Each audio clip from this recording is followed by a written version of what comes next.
خرد خواب بہت پریشان تھے، بہت خراب. امام نے پھر معذرت کی کہ نہیں میں اس وقت میں تمہاری مدد. 3-4 دن سے گزر گئے.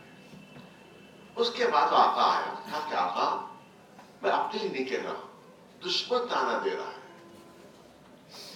کہ تمہارے امام جس کے تم کہتے ہو پوری کائنات کو اس کی قدرت ہے، پوری کائنات کو اس کی حاکمیت ہے، تم 4-5 دن سے پریشان ہو، تمہارا امام تمہارے تو دشمن تانا دے رہا ہے.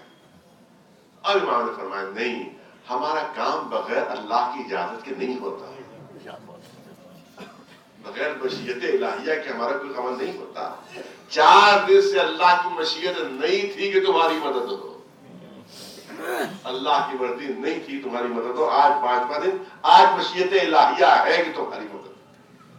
اب سب بہت خوش ہو گیا کہ سارا قرضہ میرا اب ادا ہو جائے گا. کئی 1000 درہم کا قرضہ تھا.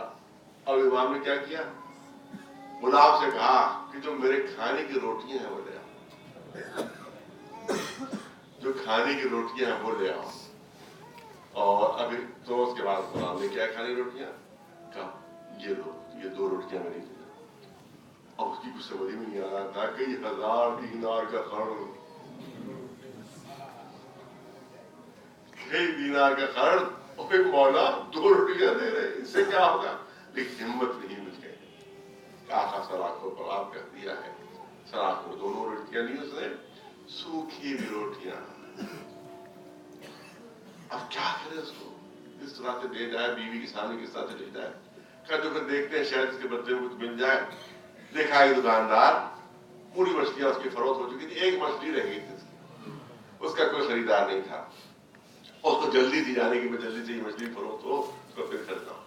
یہ پہنچا کہ بھائی یہ روٹی لے لو اور اس کے بعد یہ مچھلی مجھے دے دو. کہا ٹھیک چلو بھائی، اب تو کوئی خریدار نہیں ہے تو یہی روٹی سے. اس نے روٹی لی، مچھلی دی. اس کے بعد ایک دکاندار کیا پہنچا، کہا بھیا یہ روٹی لو، تھوڑا سا نمک دے دو. اس نے اس روٹی کے بدلے میں دوسری روٹی کے بدلے میں نمک دے دیا. گھر پہ پہنچا، بیوی کو کہا کہ مچھلی یہ لو، اس کو بناؤ، یہ نمک ہے. جیسے ہی مچھلی کو چیرا اس نے دیکھا اندر ایک بہترین چمکدار موتی ہے،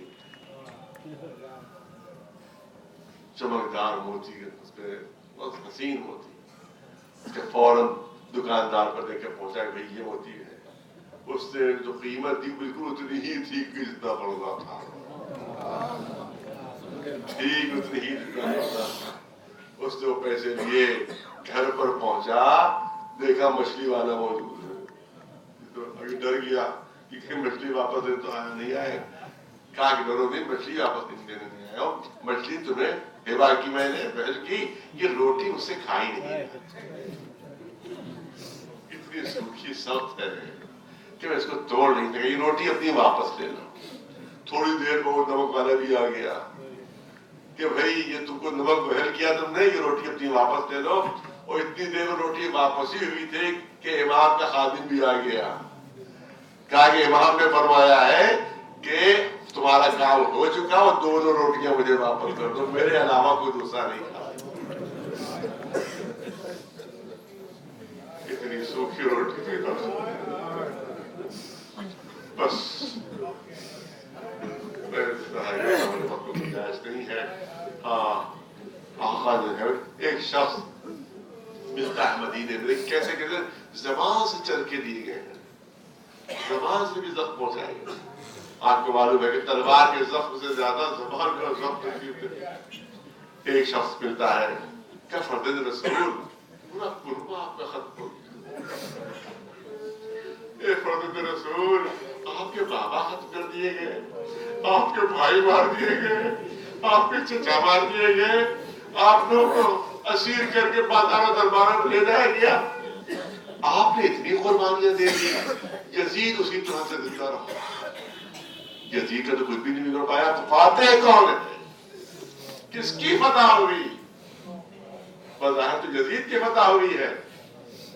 امام نے فرمایا میں تجھے جواب دوں گا تاکہ 2 رکعت نماز میرے جد کی مسجد میں پڑھا. سنے بچے اور جوان غور سے سنے کہ 2 رکعت نماز جا کے میرے جد کی مسجد میں پڑھا. وہ دوڑا دوڑا گیا، 2 رکعت نماز پڑھی اس نے. اس کے بعد واپس آ کے آقا جواب دیجئے کہ تجھے جواب نہیں ملا. آپ نے کہا 2 رکعت نماز پڑھاؤ، میں پڑھا جلدی، کہ جواب ہو گیا، جواب ہو گیا۔ نماز پڑھنے سے کسی نے روکا تجھے؟ نماز پڑھنے سے کسی نے ٹوکا تجھے؟ کہ نہیں بہت اطمینان سے نماز پڑھی، نہ کوئی روکنے والا تھا نہ کوئی ٹوکنے والا تھا۔ کہا دیکھو اگر یزید کی فتح ہوئی ہوتی تو یہ نماز نہ ہوتی، اگر یزید کامیاب ہوا ہوتا تو یہ نماز نہ ہوتی۔ میرا بابا فاتح ہے، اس کی وجہ سے نمازیں باقی ہیں، اس کی وجہ سے احکام الہیہ باقی ہیں۔ یہی وجہ ہے، یہی وجہ ہے، یہ تاکید ہے کہ ادھر نماز ختم ہو، ادھر حسین کے روزے کا رخ کر کے فوراً سلام کرو،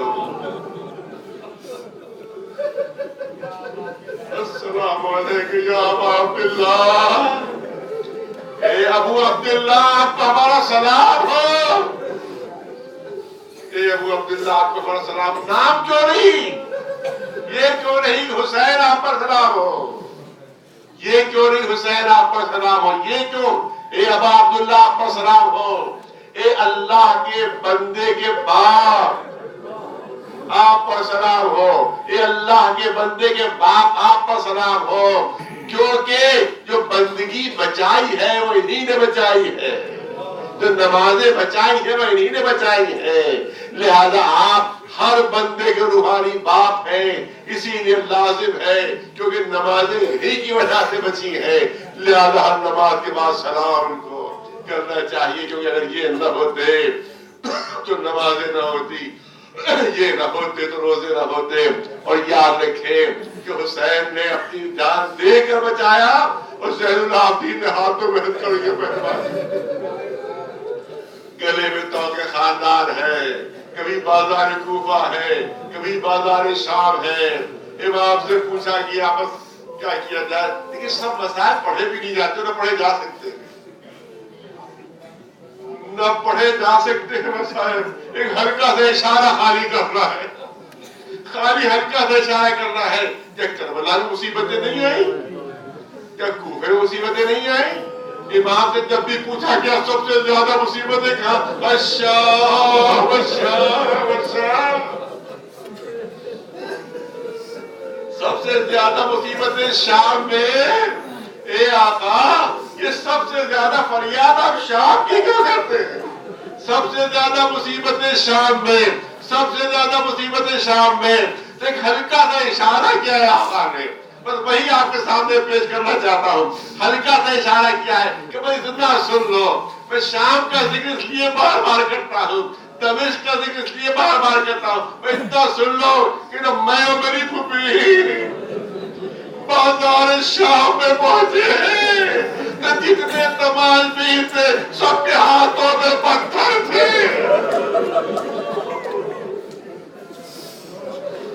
سب کے ہاتھوں میں پتھر تھے۔ اب امام نے جو اللہ فرمایا سن لیجیے کہ وہ سب کے ہاتھ میں پتھر تھے، پر اتنا کہہ دو کہ تھوڑی دیر بعد نہ میں اپنی پھوپھی کو پہچان پا رہا تھا، نہ پھوپھی مجھے پہچان پا رہی تھی، اتنے پتھر مارے گئے۔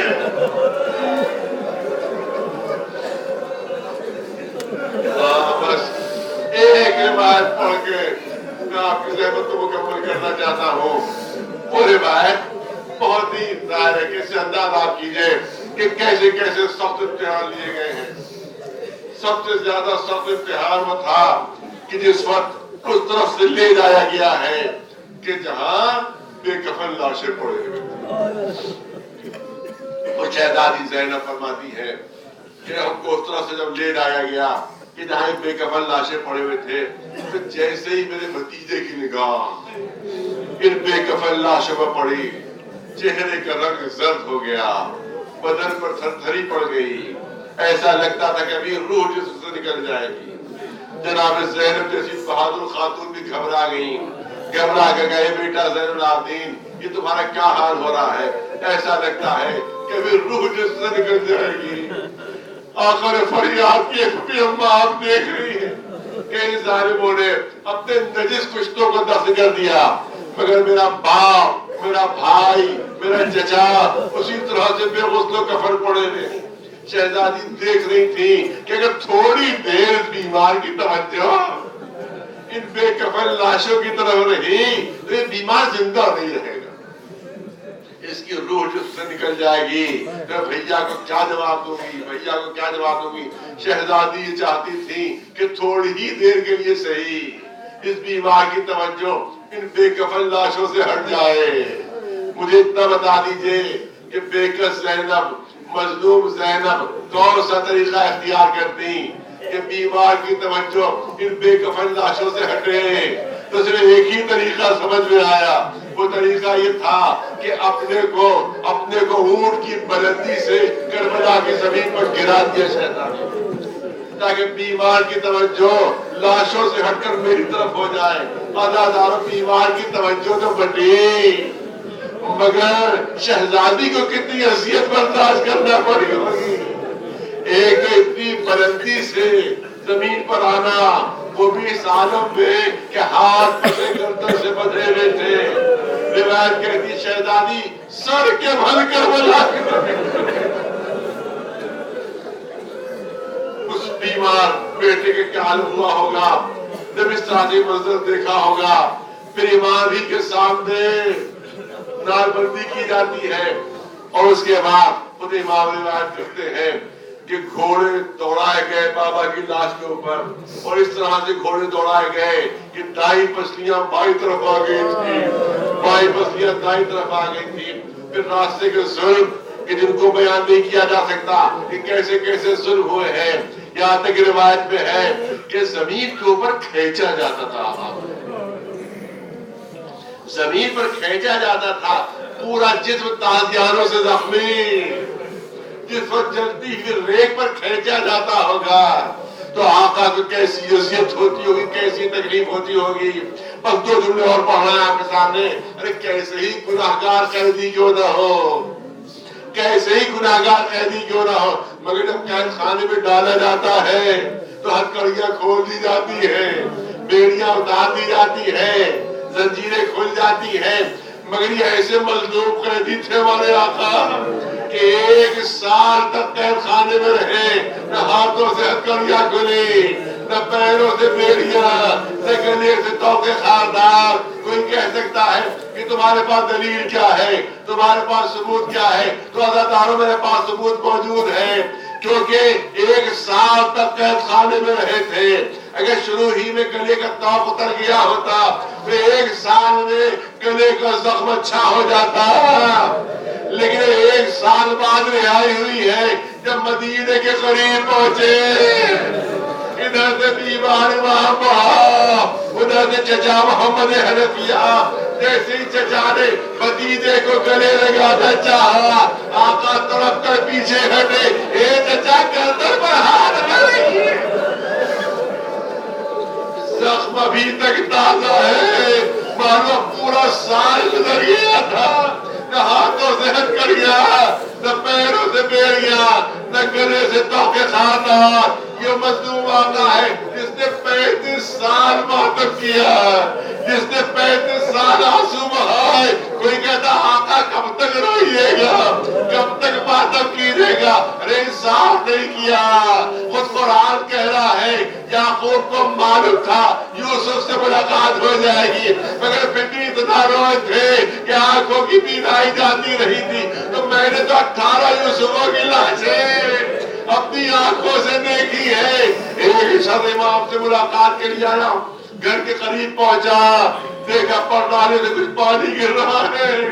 اس نے جلدی سے اپنا دامن بچایا کہ کہیں میں نجس نہ ہو جاؤں۔ قریبی امام باقر کھڑے ہوئے تھے، یہ دامن کیوں بچا رہا ہے؟ کہا وضو سے ہوں، نماز ابھی پڑھنا ہے، آقا سے ملاقات کر کے مسجد جانا ہے، کہیں میرا لباس نجس نہ ہو جائے۔ کہا یہ لباس، یہ پانی نہیں ہے، یہ میرے بابا آنسو بہا رہے ہیں، یہ میرے بابا آنسو بہا رہے ہیں۔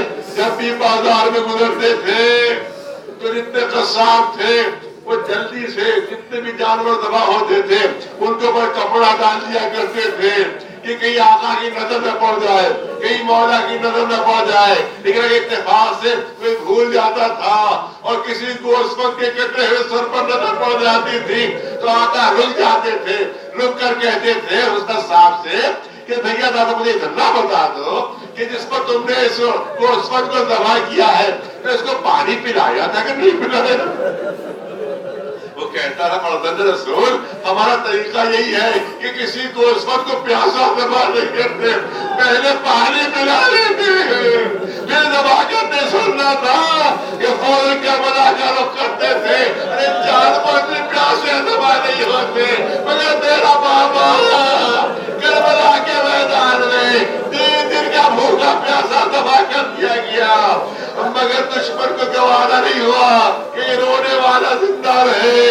زہر دیا جاتا ہے، آقا زہر کی تکلیف سے تڑپ رہے ہیں، آپ کو معلوم ہی ہے کہ زہر میں پیاس زیادہ محسوس ہوتی ہے، آقا کو بار بار پیاس محسوس ہوتی تھی، کوئی نہ کوئی موجود تھا فوراً پانی پیش کر دیتا تھا، جیسے ہی پانی سامنے آتا تھا آقا کربلا کا رخ کرتے تھے، ارے میرے پانی پلانے والے تمہیں موجود، مگر میرا بابا کربلا میں آخری رات تک پانی مانگتا رہا، مگر میرے بابا کو پانی نہ ملا، تڑپ تڑپ کر آقا دنیا سے رخصت ہوئے۔ اور اداروں تاریخ اہل بیت یہی رہی ہے کہ ہر ایک کا جنازہ مظلومی سے اٹھا، رسول کا جنازہ بہت کم لوگ شریک ہوئے، شہزادی فاطمہ زہرا کا جنازہ شب کے اندھیرے میں اٹھا، مولا علی کا جنازہ انتہائی مظلومیت کے ساتھ اٹھا، ارے حسن کا جنازہ اس پر تو تیروں کی بارش ہوئی تھی، اور آقا حسین کا جنازہ کربلا کے میدان میں 40 دن تک پڑا رہا۔ تاریخ اہل بیت میں پہلا جنازہ آقا کا تھا کہ جب مجمع کے ساتھ اٹھ رہا تھا، ہزاروں لوگ شریک تھے۔ میرا دل کہتا ہے کہ جو دن امام کا جنازہ جب اٹھا ہوگا، جب ہزاروں کا مجمع دیکھا ہوگا، تو بیٹے نے تڑپ کر کربلا کا رخ کیا ہوگا، اے بابا یہ بیٹا آپ سے شرمندہ ہے، آپ کی بات یہ بیٹا نے کفن چھوڑ کر آیا ہے، یہ بس بیٹا آپ سے شرمندہ ہے، یہ سید اللہ